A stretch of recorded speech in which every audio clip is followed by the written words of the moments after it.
Resetting Safari on your iPhone is super quick and easy. Let me show you how. But first, hit that subscribe button below. It really helps me out. Thanks, guys. Alright, here's what to do. 1. Go to Settings and scroll all the way down. 2. Tap on Apps and scroll down again until you find Safari. 3. Tap on Safari and then scroll to the bottom to tap on Advanced. 4. From here, tap on Website Data and at the very bottom, tap Remove All Website Data. This will clear all history and cache. Now, if you want to go even further and completely reset Safari settings to factory defaults, here's how. 1. Go back to Settings and tap on General.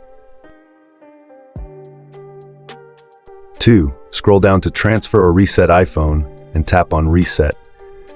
3. Choose Reset All Settings, enter your passcode, and boom, everything including Safari settings is back to factory defaults. And that's it. You are go to go.